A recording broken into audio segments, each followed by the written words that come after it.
Hello and welcome. My name is Teresa and I am the Northeast Regional Program Manager with the Iowa Soybean Association.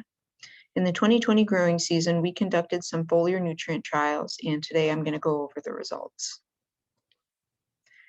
The concept of foliar feeding has been around for many years. The idea is that applying water-based fertilizers to the leaves of plants can enhance their nutritional status during the season. This is typically done as a supplement to soil-applied fertilizer. We know that nutrients can enter the plants through the leaves to some extent in smaller quantities, and some people argue that it's more efficient than soil-applied fertilizer and that it demonstrates a quicker response time. The question becomes, though, is it efficient enough and is it cost-effective to be a worthwhile practice? There are things we know that affect the crop response to foliar feeding, and those are based on research that other people have done. So just to quickly summarize some of those, different crops will respond to foliar feeding in a different manner. Corn, for example, has a thicker cuticle than many plants, and so it doesn't lend itself well to the practice in general. The nutrient that you're applying is also going to impact the effect. So many people have better luck with micronutrients than macronutrients because the amount of macronutrient that you would need to apply to the plant in order for it to be effective is basically enough that you're also probably going to be burning the plant if you apply it in that quantity. The other thing to mention with regards to which nutrient you use, positive nutrients run into some mobility issues within the plant. So positively charged nutrients such as zinc, copper, magnesium, etc., they will enter the plant through the cuticle, but then they basically just stay there. They have a harder time moving down in through the plant. Spray concentrations, again, you need to balance your nutrient concentration with preventing crop damage. So if you apply too concentrated of a nutrient, you might burn the crop. So in some cases, this results in people having to do multiple spraying events with lower concentrations in order to prevent that. Another thing to consider is whether or not there's actually a deficiency of that nutrient in the crop. So if you're applying an extra nutrient that the crop doesn't really need, then you're not going to see much of an impact from that extra application. And then finally, we know that timing of application matters for foliar feeding. It's generally recommended that you do it during cooler times of the day when it's around 70 degrees Fahrenheit. So that's going to put you doing it either earlier in the morning or later in the evening. So our approach to foliar feeding trials was we concentrated primarily on zinc on corn in order to enhance yield. And we also had a couple of foliar applied copper to soybeans as a means of disease prevention.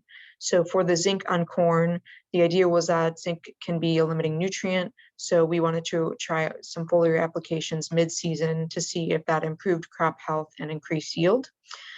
We applied the zinc in mid to late June when the crop was around V6.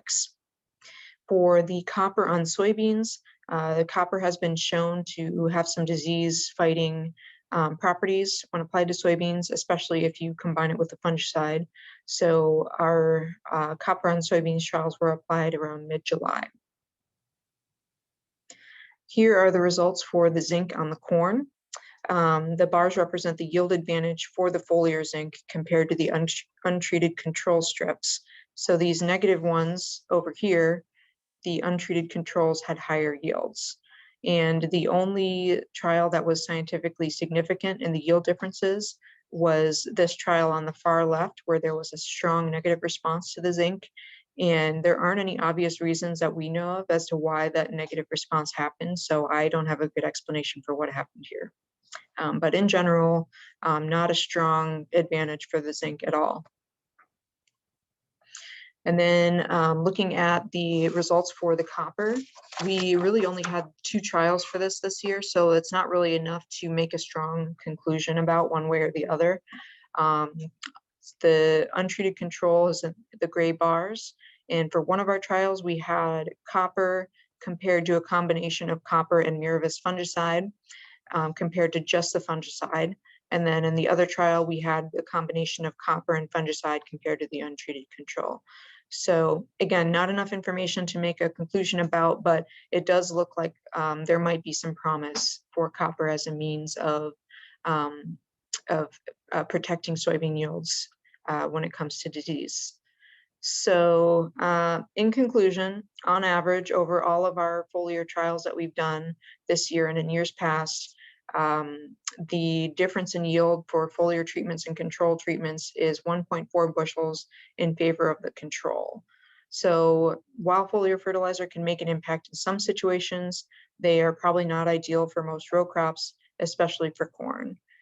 However, it might be worth following up on the copper on soybeans to see if we see similar results to what we saw this year, since copper is less expensive than fungicide. So if we're able to do some copper instead of fungicide, that might be a money-saving proposition. So yes, again, in conclusion, most foliar trials don't seem to work, especially not for corn. Maybe keep looking into the copper on soybeans. So that's all I have for you today. Thanks for watching.